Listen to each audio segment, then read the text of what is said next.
Hello दोस्तों, नमस्कार। आज मैं लेकर आया हूं आप लोगों के लिए रीजनिंग का एक और क्लास जो कि आप लोगों के लिए काफ़ी इंपॉर्टेंट हो सकता है किसी भी एग्ज़ाम के लिए। एग्ज़ाम में जो कि आप लोगों को पता है कि कौन सा exam, UP police, RPF constable, NTPC, technician, railway, कोई भी एग्ज़ाम। और ये जितने भी क्वेश्चन है दोस्तों, सभी एग्ज़ाम ओरिएंटेड क्वेश्चन है और आपके लिए काफ़ी हेल्पफुल हो सकता है, बहुत ही ज़्यादा हेल्पफुल आप लोगों के लिए हो सकता है दोस्तों। तो चलिए ज़्यादा देर ना करते हुए आज का क्वेश्चन स्टार्ट करते हैं और देखते हैं कि हमारे पास कैसे क्वेश्चन है। आपके सामने पहला क्वेश्चन है ये। अब इस क्वेश्चन को पढ़ते हैं, देखते हैं क्या कह रहा है। कह रहे हैं एक आदमी 5 किलोमीटर पूर्व की ओर जाकर दाहिने घूमकर 4 किलोमीटर की दूरी तक जाता, वहां से बाएं घूमकर 5 किलोमीटर तक जाता है। ज्ञात कीजिए उसकी मुखाकृति अब किस दिशा में है। सिंपल क्वेश्चन है, लेकिन आपको पहले यह पता होना चाहिए दोस्तों कि ईस्ट वेस्ट नॉर्थ साउथ यानी कि पूरब पश्चिम उत्तर दक्षिण कैसे होता है। देखिए पहले मैं यहाँ पर आपको बना रहा हूँ। देखिए ये आपके पास एक मैं डायरेक्शन बना रहा हूँ। ये आपके पास है पूरब, जिसको पूर्व बोलते हैं। ये है आपका पूर्व, ये आपका है पश्चिम, ये है पश्चिम दोस्तों, पश्चिम। ये है आपका उत्तर, ये आपका उत्तर है, और ये आपका है दोस्तों दक्षिण है। ठीक है, दक्षिण है। अब ये क्वेश्चन अगर हम लोगों को करना है तो इसी डायरेक्शन के अकॉर्डिंग हमको क्वेश्चन को सॉल्व करना पड़ेगा। तो क्वेश्चन में क्या करें कि एक आदमी 5 किलोमीटर पूर्व की ओर जाता है। पूर्व मतलब देख रहे हैं आप, पूर्व का डायरेक्शन ये है, तो ऐसे वो 5 किलोमीटर गया दोस्तों। ये 5 किलोमीटर कितना गया? 5 किलोमीटर पूर्व की ओर गया। ठीक है, 5 किलोमीटर पूर्व की ओर गया, जाकर दाहिने 4 किलोमीटर घूम जाता। दाहिना मतलब जब वो नीचे ऐसे जा रहा है तो दाहिने मतलब नीचे की तरफ जाएगा, तो नीचे की तरफ जा रहा है। ये 4 किलोमीटर कितना गया? ये 4 किलोमीटर दाहिने गया। फिर कह रहे हैं कि वहां से बाएं घूम जाता। जब ये ऐसे कोई जा रहा है तो बाएं का मतलब है लेफ्ट साइड। लेफ्ट साइड का मतलब ये आगे फिर से किधर की तरफ चला जाएगा? पूर्व की तरफ चला जाएगा। यानी कि कितना जाएगा यहाँ पर? फिर से 5 किलोमीटर जा रहा है। अब पूछ रहा है कि वो उसका मुख किस तरफ है। अगर देखेंगे तो ये भैया हमारा पूर्व ही तो है, पूरब तो है, ये पूरब ही तो है। अगर ये पूरब है तो आपका पहला ऑप्शन क्या हो जाएगा? करेक्ट हो जाएगा दोस्तों। उम्मीद करते हैं कि आप लोगों को एक क्वेश्चन समझ में आ गया होगा। चलते हैं नेक्स्ट क्वेश्चन की तरफ।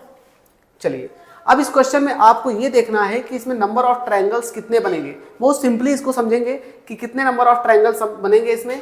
कहने कि निम्नलिखित आकृति में कितने त्रिभुज हैं। तो देखिए दोस्तों, सिंपल पहले आप एक काम करिए, पहले आप त्रिभुजों को काउंट कर लीजिए। देखिए मैं इसको नंबरिंग दे देता हूँ, 1 2 3 4 5। 5 आपके यही बन गए। कितने बन गए? 5। अभी मैंने एक एक करके लिया, एक एक सिंगल ट्रायंगल को लिया है, तो 5 ट्रायंगल अभी बन गए। चलिए, अगर 5 बन गए हैं तो मैं क्या करता हूं कि इनको अब मैं 5 ट्रायंगल आपके पास ये है, तो कलर में चेंज करके आपको बताता हूं क्या करना है।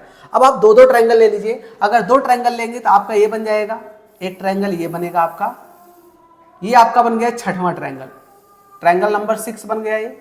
ये ट्रायंगल नंबर आपका 6 बन गया। 2-2 ट्रायंगल लेंगे, एक ट्रायंगल आपका ये बन जाएगा, ये ट्रायंगल, ये आपका 7वां ट्रायंगल बन गया, ट्रायंगल नंबर 7 बन गया। और आपका ये ट्रायंगल एक बन रहा है आपका, ये एक ट्रायंगल आपका ये बन रहा है, ये बन गया आपका 8वां ट्रायंगल, ये ट्रायंगल नंबर 8 बन गया। ठीक है, 8 ट्रायंगल हो गए। पहले मैंने एक एक को देखा, फिर 2-2 को देखा, तो 8 ट्रायंगल हो गए टोटल आपके। अब चलिए फिर कलर में चेंज करता हूं ताकि आपको क्लियरिटी बनी रहे। 8 ट्रायंगल हो गए। अब क्या करते हैं, 3-3 ट्रायंगल को लेते हैं। 3-3 ट्रायंगल मतलब जैसे एक आप इसको ले लीजिए, आपका ये ट्रायंगल एक बन गया, ये आपका 9वां ट्रायंगल हो गया, ये ट्रायंगल नंबर आपका 9 हो गया, 9 हो गया। अब इसके बाद आप एक ट्रायंगल इसको ले सकते हैं, आपका एक ट्रायंगल ये जा रहा है, एक ट्रायंगल ये गया, ये आपका हो गया 10वां ट्रायंगल। कितना हो गया? 10वां ट्रायंगल। और कौन सा ट्रायंगल हो सकता है भाई? और ट्रायंगल कौन सा हो सकता है? 10 हो गए आपके। अब आप एक ट्रायंगल और देख सकते हैं, कौन सा ट्रायंगल? 10 हो गया। अभी आपका एक ट्रायंगल यहां से बन जाएगा, एक ट्रायंगल ये बनेगा, ये बनेगा, ये, हाँ एक ट्रायंगल आपका इसमें और बनेगा, एक ट्रायंगल अभी आपका इसमें और बनेगा। 10 ट्रायंगल हो गया, 10, हाँ। और एक ट्रायंगल आपका अगर कहें तो कहां से बन जाएगा भैया? कहां से बन जाएगा? कहां से बन जाएगा?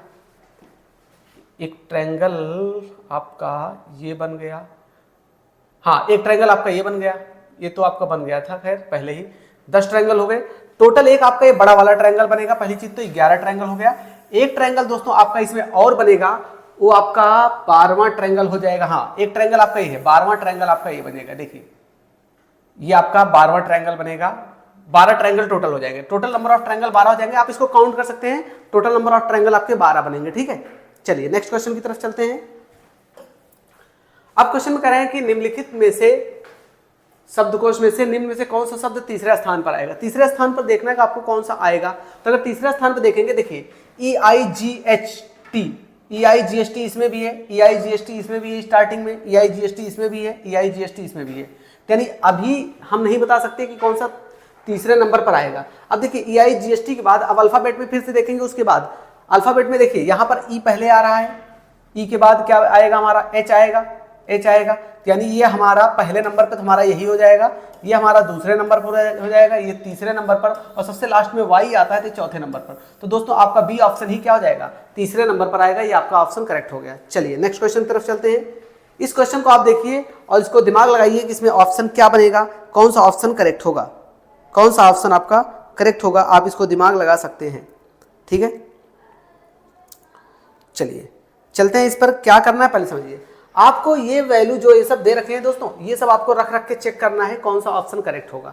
तो अगर आप ऐसे रखेंगे, जैसे लास्ट से रखिए, मान लीजिए लास्ट में आपका क्या है, डिवाइड का है ना, तो आप अगर यहाँ डिवाइड करेंगे तो 19 को 10 से डिवाइड करेंगे तो डेसिमल में आंसर आएगा, जो कि पॉसिबल नहीं है, यानी पहला तो होगा नहीं। यहाँ पर भी देखिए अगर आप इसको माइनस करते हैं तो 19 में से 10 जाएगा, कितना बचेगा, 19 में से 10 जाएगा, आपका बचेगा कितना, 9, और 9 को यहाँ डिवाइड करेंगे तो 3/9, 3/9 कितना हो जाएगा, 3/9 हो जाएगा आपका कितना, 3/9 डेसिमल में आ जाएगा, यानी ये भी पॉसिबल नहीं। 9/3 होता तो होता, 9/3 होता तो हो जाता, 3 से कट जाता, लेकिन 3/9 डेसिमल में आ जाएगा, ये भी पॉसिबल नहीं है। अब यहाँ पर रखते देखिए, फिर यहाँ डेसिमल में जब आप डिवाइड वाला केस को यहाँ रखेंगे तो फिर से डेसिमल में आ जाएगा, यानी ये भी ऑप्शन करेक्ट नहीं होगा। तो आपका ऑप्शन एक करेक्ट तो हो रहा है, लेकिन क्या आप इसको चेक करके भी देख लीजिए कि सही है या नहीं।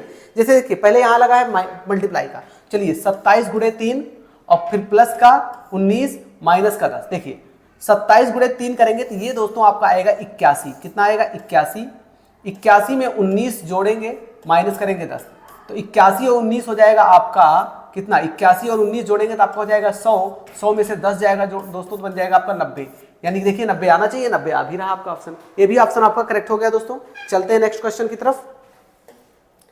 ये आपका है नेक्स्ट क्वेश्चन, करें कि एक पेटी में 1 दर्जन शीशे थे, मतलब एक पेटी है उसमें 1 दर्जन क्या थे, शीशे थे। कह रहे हैं कि पेटी के गिरने पर टूटे हुए तथा बिना टूटे हुए शीशों का अनुपात निम्न में से कौन सा नहीं हो सकता। देखिए पहली चीज तो आपको पता होना चाहिए कि पेटी में 12 यानी 1 दर्जन मतलब 1 दर्जन मतलब है दोस्तों, 1 दर्जन मतलब है 12, 1 दर्जन मतलब है 12। अगर 12 है तो 12 कटना भी चाहिए, तभी तो पता चलेगा कौन सा पॉसिबल है, और जो नहीं कटेगा उससे तो पॉसिबल नहीं है। जैसे आप 2 और 1 के 3, 2 और 1 को जोड़ेंगे 3, 3 से 12 को डिवाइड करेंगे तो 4 आ जाएगा, पूरा पूरा कट जाएगा, ये तो पॉसिबल है। 3 और 1 को 4 आ जाएगा, इसको 4 3 12 हो जाएगा, ये भी कट जाएगा। 3 तो 5 नहीं आएगा, 5 से देखिए 12/5 करेंगे तो पूरा पूरा कटेगा नहीं, वो कट जाना चाहिए, तभी पता चलेगा कि पॉसिबल है। जैसे देखिए 7 5 12, 12 से 12 कट जाएगा, यानी ये सब तो पॉसिबल है, लेकिन जो 3 2 5 है उसको जब आप ऐड करेंगे, ऐड करके डिवाइड करेंगे तो देख रहे हैं कि वहां पर वो 12 को पूरा पूरा काट नहीं रहा है, इसका मतलब ये पॉसिबल नहीं है। ठीक है, चलिए नेक्स्ट क्वेश्चन की तरफ चलते हैं। अब इसमें दे रखा है कि यदि रतलाम RATLAM को दोष के रूप में कूट दिया जाता है तो PADMINI यानी पद्मिनी को निम्न में से कूट किया जाएगा। देखिए आपको यहाँ पर ज्यादा सोचना नहीं है, आप इस क्वेश्चन को 2 तरीके से कर सकते हैं। पहला तरीका मैं बताता हूँ आपको करना क्या है। आपको पता है कि आपका जो AEIOU है, सॉरी यानी AEIOU ये आपका वॉवेल है। अब देखिए इसमें कितने हैं, 1 A है और 1 A है, 2, यानी 2 से मिलके बन गया तो आपका 2 आंसर आ गया, यानी 2 वॉवेल है तो 2 हो गए। ठीक है, अब इसमें देखेंगे तो इसमें 1 है, पद्मिनी में 1 और I है और I है, 1 A है 2 I है, कितने हो गए, 3 हो गए, यानी 3 आपका आंसर आ गया। एक तो एक तरीका ये है करने का, दूसरा तरीका ये है कि आप इनके नंबरिंग कर लीजिए, R किस पोजीशन पर आता है, A किस पोजीशन पर आता है, उनको जोड़ लीजिए, जोड़ने के बाद लास्ट में जो भी आए फिर उनको जोड़ लीजिए, तो आपको पता चल जाएगा कि इसका 2 बन रहा है तो उसका कितना बनेगा, लेकिन वो थोड़ा लंबा प्रोसेस हो जाएगा, ये प्रोसेस थोड़ा सा आसान है, आप इस तरीके से भी कर सकते हैं। ठीक है, चलिए नेक्स्ट क्वेश्चन पे आते हैं। कह रहे हैं निम्नलिखित में से कौन सा आरेख नगर, जिला और पंचायत के मध्य सही संबंध है। देखिए अगर मैं बात करूं जिले के, जैसे कोई एक जिला है जिले के अंदर में दोस्तों नगर आता है और नगर के अंदर में पंचायत आता है, तो सीधा सीधा बी ऑप्शन आपका करेक्ट हो जाएगा, इसमें कुछ सोचने की ही जरूरत नहीं है। ठीक है, नेक्स्ट क्वेश्चन पे आते हैं। क्वेश्चन नंबर 1, 8वां नंबर, दी गई समरूपता के आधार पर दिए गए विकल्पों में से सही नहीं दिया गया युग्म ज्ञात करें।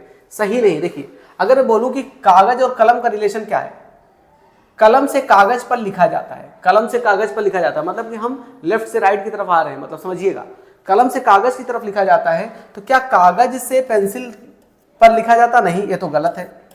क्या पेंसिल से शीशे पर लिखा जाता है? नहीं, ये भी गलत है। क्या पेंसिल से कागज पर लिखा जाता है? हाँ भैया, ये तो सही है। और क्या कलम से स्याही पर लिखा जाता है? ये तो गलत है भैया। तो सीधे सीधे आपका ऑप्शन कौन सा करेक्ट हो गया? सी ऑप्शन करेक्ट हो गया। चलिए नेक्स्ट क्वेश्चन की तरफ चलते हैं। देखिए मैं आपको बता दूं, मैं आपका ज्यादा टाइम वेस्ट नहीं करूंगा, जो भी क्वेश्चन है फटाफट क्वेश्चन को करते जाएंगे, ज्यादा इसमें टाइम वेस्ट करने की जरूरत नहीं है। नेक्स्ट क्वेश्चन पर आते हैं। यहां पर दिए गए हैं नीचे 4 शब्द दिए गए हैं, जिनमें से 3 किसी प्रकार से समान है और एक क्या है, अन्य से अलग है। देखिए अगर मैं बोलूं कि बाघ, डॉल्फिन और जेब्रा, ये आपके स्तनपायी करके हैं, लेकिन मगरमच्छ जो होता है आपका ये सरीसृप होता है। यही ऑप्शन क्या है? सही है, ये सरीसृप होता है, सरीसृप होता है। ये तीनों से अलग है, इन तीनों से अलग है, तो इसलिए आपका ऑप्शन सीधा सीधा करेक्ट हो जाएगा। आपको इसके बारे में नॉलेज होनी चाहिए पहले से भी थोड़ा बहुत। चलिए लास्ट क्वेश्चन आते हैं आज का। अब देखिए इसमें कह रहा है कि एक अनुक्रम दिया गया है जिनमें से एक पद रिक्त है, दिए गए विकल्पों में से सही विकल्प चुने जो अनुक्रम को पूरा करे। अगर मैं कहूं कि इसका अगर देखेंगे तो ये 1 का स्क्वायर है, इसको मैं इस तरीके से लिखता हूं, ये आपका 1 का स्क्वायर है, ये आपका 2 का स्क्वायर है, ये आपका 3 का स्क्वायर है, ये आपका 4 का स्क्वायर है, ये आपका 5 का स्क्वायर है। तो आगे क्या होगा? 6 का स्क्वायर, 6 का स्क्वायर मतलब 36 होगा। 36 आपका ऑप्शन सीधा सीधा है, इसमें कुछ सोचने की जरूरत ही नहीं है। नेक्स्ट क्वेश्चन पे आते हैं। नहीं, अब नहीं है, 10 क्वेश्चन ही है। तो उम्मीद करते हैं आप लोगों को ये लेक्चर अच्छे समझ में आया होगा। तब तक आप इसको अच्छे से प्रैक्टिस करते रहिए। मिलते हैं फिर से नेक्स्ट लेक्चर में, तब तक के लिए जय हिंद।